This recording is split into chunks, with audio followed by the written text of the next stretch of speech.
in the web of his own making is how I remember those final days. He was arrogant, obnoxious, and condescending. The assignment was to read a play by Roswitha, a woman and a nun writing in the 10th century from Saxony. I, the granddaughter of Irish Catholic immigrants, was very familiar with nuns.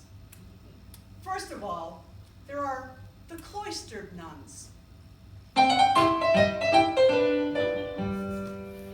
They're the ones who dedicate their lives to prayer. Then there are the active nuns. They are the shakers and the makers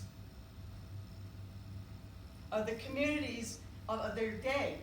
They dedicate their lives to the medical, the educational, and the social well-being of the communities in which they serve. Together, they often live in one convent with two different dedications of their lives to God. Roswitha was a Benedictine, if you know anything about them. My father can beat your father at dominoes. Everybody, amen.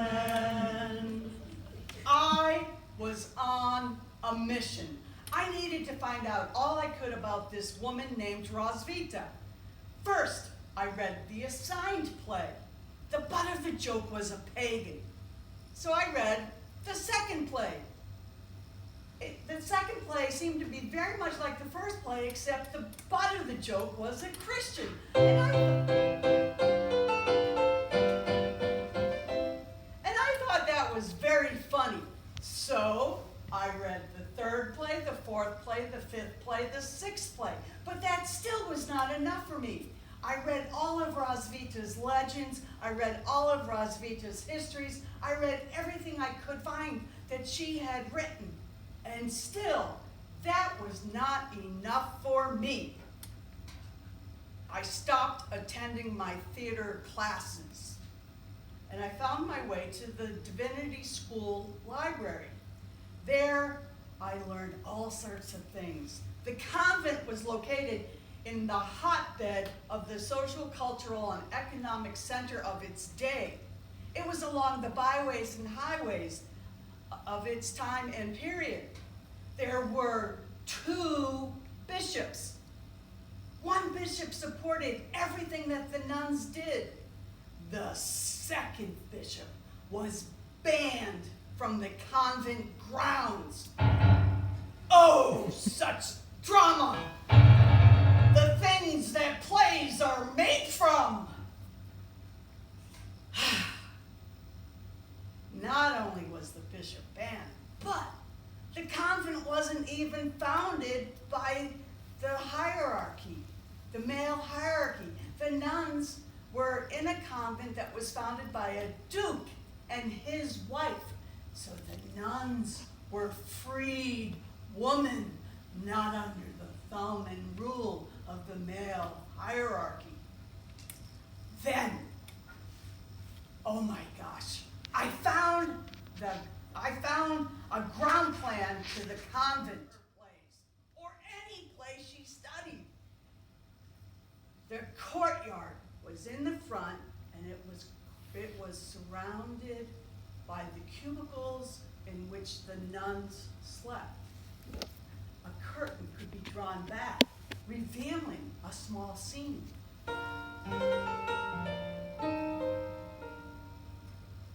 Anything was possible.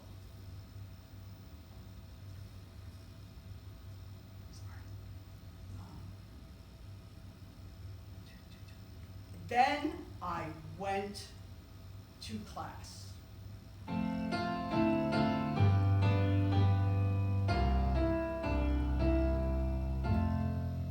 Our professor started pacing back and forth, as he often did. Today we're going to discuss the little nun Roswitha. None of this, none of that, ha, ha, ha. She's not a real playwright, not one who wrote to be produced, only to be read. Really, I thought to myself, then why write if not to be read, if not to be heard? Besides, the translation of Roswitha's name means the strong voice, one meant to be heard. What did you think of her little plays? Said the professor quite belittlingly. Oh, and that ridiculous scene with the pots and pans. More laughter, not from me. I think she was writing from a satirical point of view, I volunteered. What would give you such a ridiculous idea? I was an older student. All I was asking was a little discussion. I didn't insist I was right. I didn't say he was wrong. Let's just talk about possibilities. Well, if you compare the second play with the first play, you read the second play. Well, actually, I read all 6 of them. And if you compare,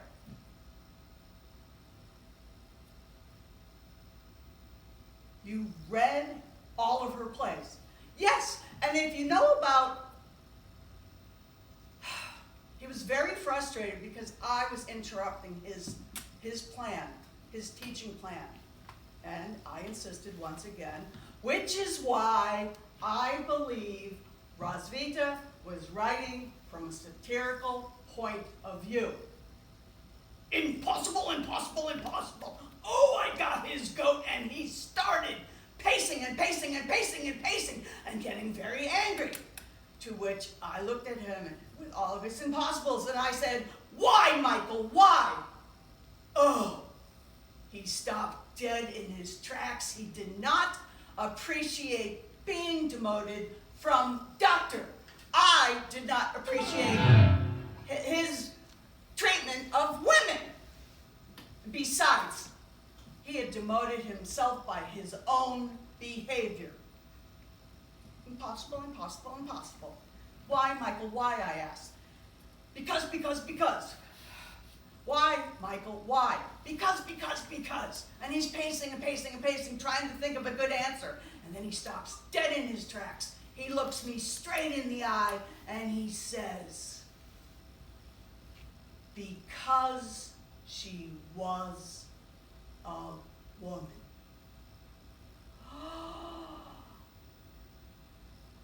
The proverbial pin hit the floor. There was silence in the classroom. I waited a moment, and then I looked him back straight in the eye, and I said, and women have no wits with the precise amount of sarcasm. Thank you.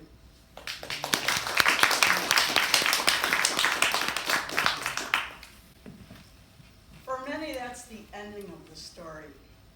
And there's an epilogue. Is that the next part? I moved to Minnesota, and my first job was at the Old Guthrie. And if any of you remember the Old Guthrie, behind the theater where the scene shop was the crossover from stage left to stage right for the actors to make their magical cross without being seen. And I was working in the scene shop, and we were not allowed to use power tools because they would interfere with the production. So I had just moved to Minnesota, and nobody knew me, and I didn't know anybody. And in the middle of production, 2 actors come sprinting across the scene shop, and one of them stops dead in his tracks, and he says, "You're that woman."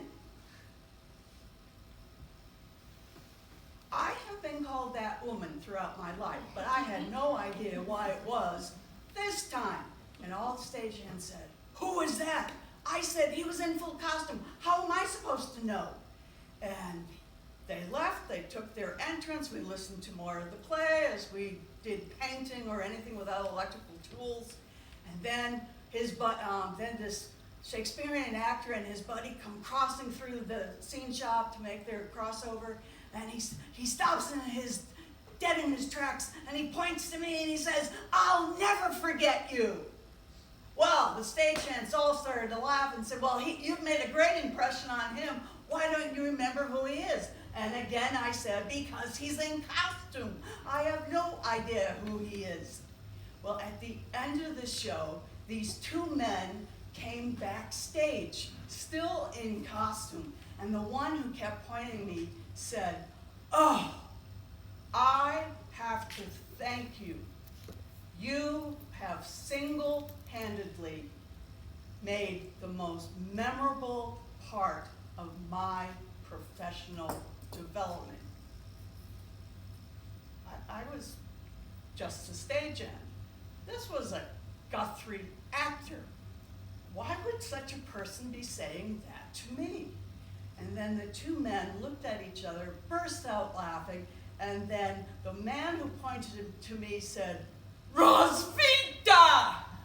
And his friend said, "The playwright, who is writing from a satirical point of view." And then the first one said, "And Michael Zelenak, who demoted himself from Dr.